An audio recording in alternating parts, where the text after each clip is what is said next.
Halo, selamat datang.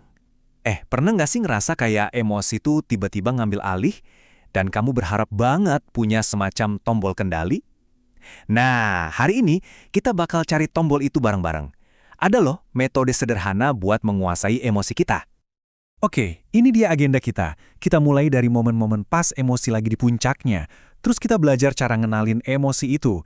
Kita juga bakal ngintip sedikit cara kerja otak kita pakai model yang seru banget sebelum akhirnya kita punya jurus jitu, namanya tanya. Dan di akhir, kita bakal sadar kalau kendali itu sebenarnya ada di tangan kita sendiri.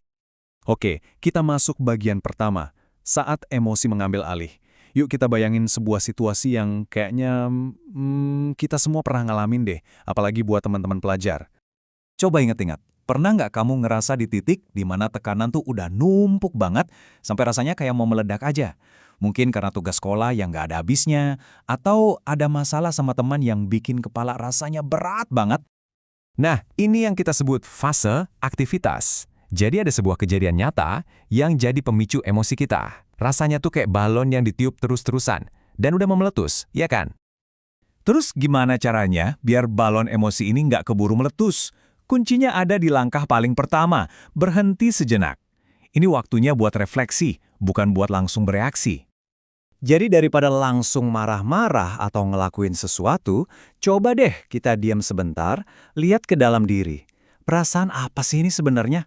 Apakah ini marah, sedih, atau jangan-jangan takut? Ada prinsip yang keren banget di sini. Kenali namanya, jinakan rasanya. Jadi waktu kamu bisa ngasih nama ke perasaanmu, misalnya, oh aku lagi ngerasa kecewa. Atau, wah ini nih rasa marah. Kamu itu sebenarnya lagi mindahin aktivitas otak dari bagian yang panik ke bagian yang lebih logis. Ini tuh kayak nyalain lampu di ruangan gelap. Tiba-tiba semuanya jadi lebih jelas.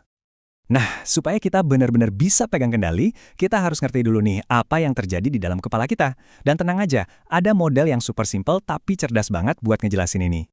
Jadi gini, di dalam otak kita itu, ada bagian yang umurnya udah tua banget. Sering disebut otak reptil atau otak dinosaurus. Bagian ini simple banget, cuma kenal dua mode, lawan atau lari. Nah, pas emosi kita lagi tinggi-tingginya, si dinosaurus inilah yang ngambil alih. Otak logis kita jadi kayak offline. Itu kenapa kita susah banget mikir jernih pas lagi marah atau takut. Biar gampang ngebayanginnya, kita pakai model keren dari Dr. Daniel Siegel, namanya otak di kepalan tangan. Ini cara yang gampang banget buat lihat apa yang terjadi di kepala kita. Dan ini bisa diajarin ke siapa aja loh. Coba perhatiin ya. Anggap kepalan tanganmu itu model otak. Ibu jari yang dilipat ke dalam itu adalah pusat emosi kita, sistem limbik. Terus jari-jari lain yang nutupinnya itu otak logis kita, korteks prefrontal, yang tugasnya mikir. Nah, pas kita lagi tenang, jari-jari ini kan memeluk si ibu jari, semuanya nyambung. Tapi pas emosi meledak, boom, kepalanya kebuka. Istilahnya tutupnya kebuka, jari-jari keangkat, dan koneksi antara logika sama emosi jadi putus. Di saat inilah si dinosaurus yang berkuasa. Oke, kita udah paham kenapanya, sekarang kita belajar gimananya. Ini dia, alat praktis yang bisa kamu pakai kapanpun, dimanapun. Ini dia jurus kita, rumus tanya. Ini adalah 5 langkah simpel buat tenangin dinosaurus di dalam diri kita. T, terima aja emosinya, jangan dilawan. A, amati, apa sih yang sebenarnya dirasain?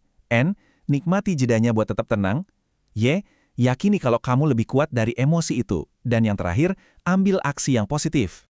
Buat langkah yang pertama, terima. Ada teknik simpel banget namanya 2 feet 1 breath. Kamu cuma perlu rasain kedua telapak kakimu napak di lantai sambil tarik nafas yang dalam. Ini cara cepat buat bikin kita membumi lagi dan nenangin sistem saraf pas emosi mulai naik. Nah, buat langkah terakhir, aksi, kita bisa pakai jurus komunikasi yang ampuh banget, e-message. Coba deh bilang, saya merasa, saat kamu, saya berharap. Dengan cara ini, kamu bisa ngungkapin perasaanmu tanpa nyalahin orang lain. Ini bisa ngubah yang tadinya mau berantem jadi obrolan yang baik-baik. Sekarang, yuk kita rangkum semuanya jadi satu prinsip terakhir yang bakal ngubah cara pandang kamu terhadap semua masalah.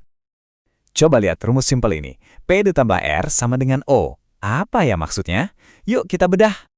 P itu peristiwa, R itu respons, dan O itu output atau hasil. Gini, peristiwa itu mungkin di luar kendali kita, tapi respons itu selalu jadi pilihan kita. Dan respons inilah yang nentuin hasilnya nanti gimana.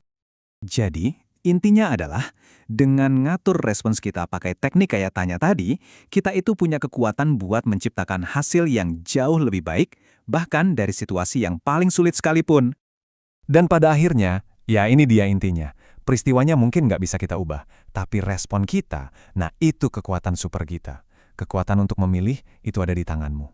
Jadi, pertanyaannya adalah, respon apa yang bakal kamu pilih waktu ketemu badai berikutnya?